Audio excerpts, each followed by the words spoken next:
রবীন্দ্রনাথের সাধারণ মেয়ে।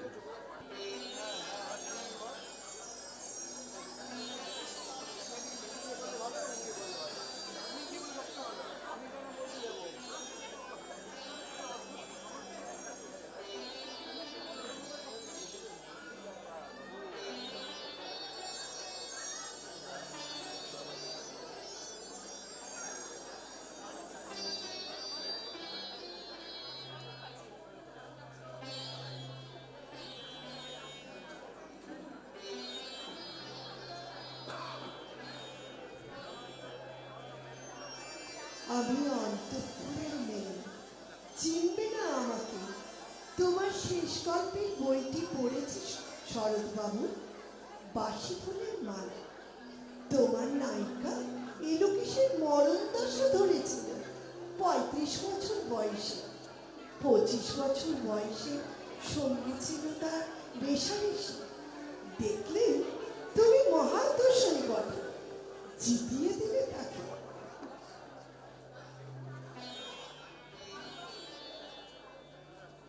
নিজের কথা বলি, বয়স আমার অল্প।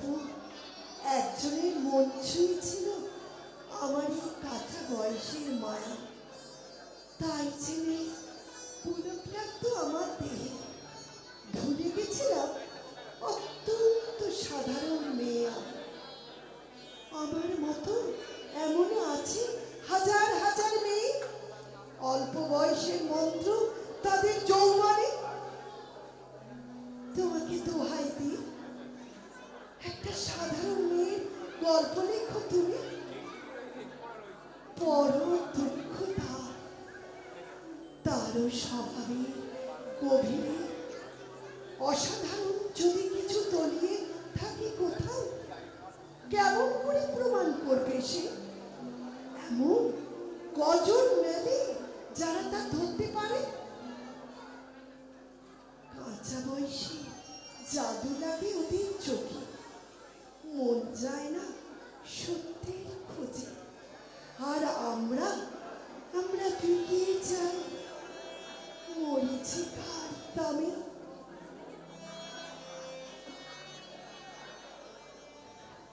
কথাটা কেন উঠলো তাহলে বলি।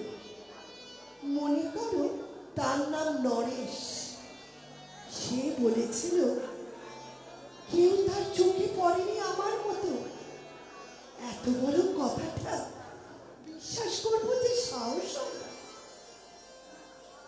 আর না করবো যে এমন জোরই বা করি। একদিন সে গেল বিলেতে, চিঠিপত্র পাই কখনো বা। মনে মনে ভাবি রাম রাম, এত মেয়েও আছে সে দেশে, আর এত তাদের ঠেকা ঠেলবে। আর তারা কি সবাই অসামান্য? এত বুদ্ধি, এত উজ্জ্বলতা, আর তারা সবাই কি আবিষ্কার করেছে এক নরেশ সেনকে? স্বদেশে যার পরিচয় চাপা ছিল 10-এর মধ্যে।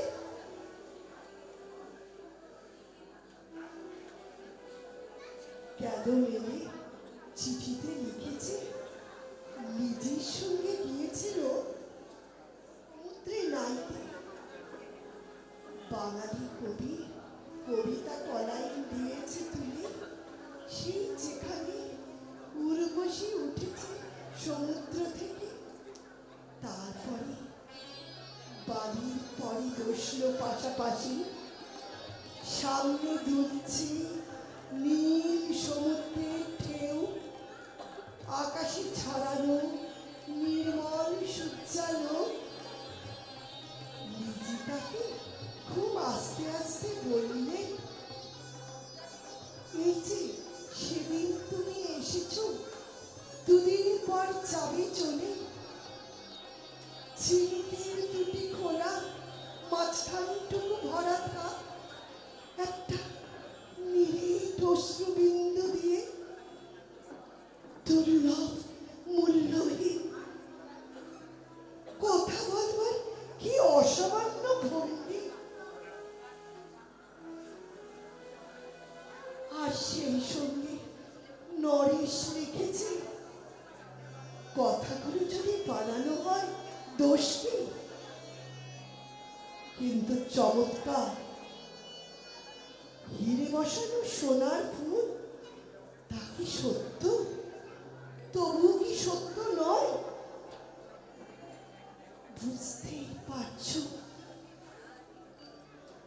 একটা তুলনার সঙ্গে ওর চিঠিতে অদৃশ্য কাটার মতো আমার বুকের কাছে পিটিয়ে দিয়ে জানান আমি অত্যন্ত সাধারণ মেয়ে। মূল্যবানকে পুরো মূল্য চুকিয়ে দিই এমন ধন যে নেই গো আমার হাতে।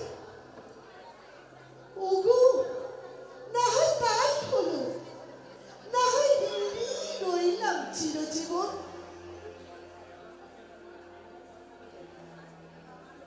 পায়ে পড়ি তোমার, একটা গল্প লেখো তুমি শরৎবাবু।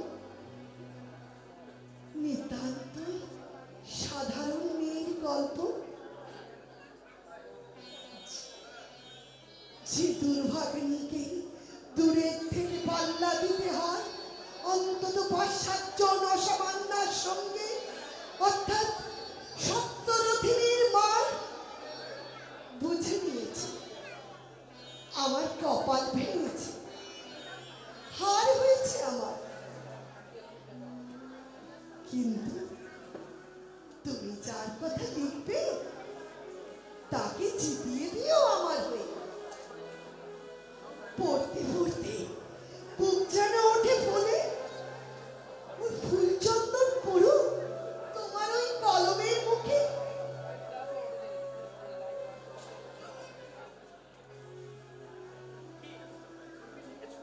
তাকে নাম দিও মালতী, ওই নামটা যে আমার ধরা পড়বার হয়নি। এমন অনেক মালতী আছে বাংলাদেশ, তারা যে সবাই সামান্য মেয়ে। তারা ফরাসি জার্মান জানে না, তারা শুধু গানতে জানে। কি করে জিতিয়ে দেবে? উচ্চ তোমার মন, তোমার লেখনী মহিষ। তুমি হয়তো ওকে নিয়ে যাবে ত্যাগে, দুঃখের চরমে শকুন্তলার মতো। দয়া করো আমাকে, নেমে এসো না আমার সমতলে। বিছানায় শুয়ে শুয়ে রাত্রির অন্ধকারে দেবতার কাছে যে অসম্ভব বর মাগে, সে বর যে আমি পাবো না। কিন্তু পাই যেন তোমার নায়িকা। রাখো না কেন নরিশকে ৭ বছর লন্ডনে, বারে বারে ফেল করুন তার পরীক্ষা। আর ওই আদরে থাক আপন আপুষিকা মণ্ডলীতে। আর ইতিমধ্যে মালতী পাশ করুক এমএ কলকাতা বিশ্ববিদ্যালয়ে, গণিতে হোক প্রথম তোমার এই কলমের আঁচড়ে। কিন্তু ওইখানেই যদি থামো, তোমার সাহিত্য সম্রাট নামে যে পড়বে কলঙ্ক। আমার দশা যাই হোক, খাটো করো না তোমার কল্পনা। তুমি তো কৃপণ বিধাতার মতো। মেয়েটাকে দাও না পাঠিয়ে ইউরোপে, সেখানে যারা জ্ঞানী, যারা বিদ্বান, যারা বীর, যারা কবি, যারা শিল্পী, যারা রাজা দল বেঁধে আসুন ওর চারদিকে, জ্যোতির্বিদের মতো আবিষ্কার করুন ওকে। শুধু বিদুষী বলে নয়, নারী বলে। ওর মধ্যে যে বিশ্বজয়ী জাদু আছে, ধরা পড়ুক তার রহস্য। মুড়ের দেশে নয়, যে দেশে আছে সমস্তার, আছে দরদি, আছে ইংরেজ, আছে জার্মান, ফরাসি। মালতীর সম্মানের জন্য সভা ডাকা হোক না, বড় বড় নামজাদার সভা। মনে করা যাক সেখানে বর্ষণ হচ্ছে মুষলধারে চাটুবাক্য, আর মাঝখান দিয়ে চলেছে অবহেলায় ঢেউয়ের উপর দিয়ে যেন বালির নৌকা।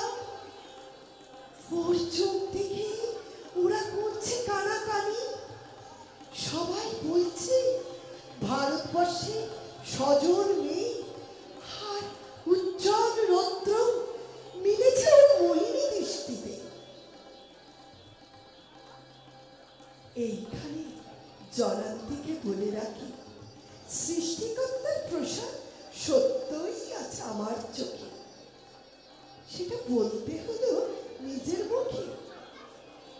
এখনো কোনো ইউরোপীয় রসককে সাক্ষাৎ ঘটেনি কপালে। আর ওই নরে শেষে থাকা সেই কোণে, আর তার সেই অসামান্য মেয়ের দল, আর তারপরে